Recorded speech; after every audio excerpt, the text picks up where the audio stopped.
दिल्ली की सत्ता छिनने के बाद अब राजधानी से आम आदमी पार्टी का पूरी तरह से सफाया करीब है। वजह यह कि आम आदमी पार्टी के 23 पार्षद पार्टी छोड़कर चले गए। इनमें से एक ने कांग्रेस ज्वाइन की, बाकी 22 बीजेपी में। इस वजह से एमसीडी में आम आदमी पार्टी अपना बहुमत खो चुकी है और अगले 1-2 हफ्ते में मेयर का चुनाव हो जाएगा। फिलहाल मेयर का पद आम आदमी पार्टी के पास है, लेकिन चुनावों के बाद दिल्ली में बीजेपी का मेयर होना तय माना जा रहा है। मतलब कि एमसीडी में बीजेपी की सत्ता जल्द ही कायम होने जा रही है। आम आदमी पार्टी की स्थिति लगातार कमजोर होने के कारण सत्ता में बने रहना आसान नहीं है।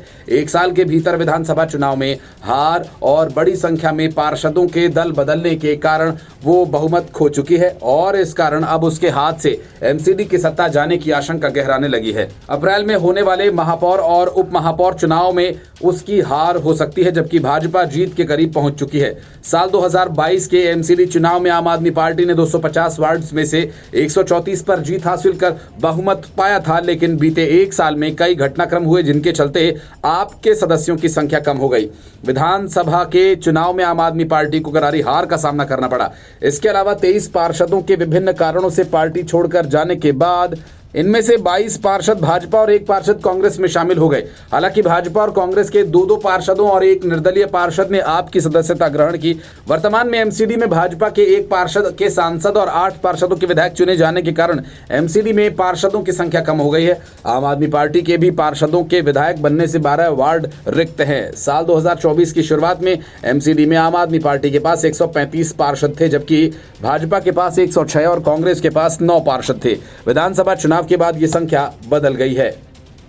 अब आम आदमी पार्टी के पार्षद घटकर 113 रह गए हैं, जबकि भाजपा के पार्षदों की संख्या 117 हो गई है। कांग्रेस के पार्षद भी 9 से घटकर 8 रह गए हैं। महापौर और उप महापौर चुनाव में सिर्फ पार्षद ही नहीं बल्कि विधायक और सांसद भी मतदान करते हैं। वर्ष 2024 में जहां आम आदमी पार्टी के 13 विधायक और भाजपा के सिर्फ 1 विधायक वोट डालने का हक रखते थे, लेकिन 2025 में ये समीकरण पूरी तरह से बदल गया और भाजपा के विधायकों की संख्या 11 हो गई है, जबकि आम आदमी पार्टी के विधायकों की संख्या घटकर 3 रह गई है।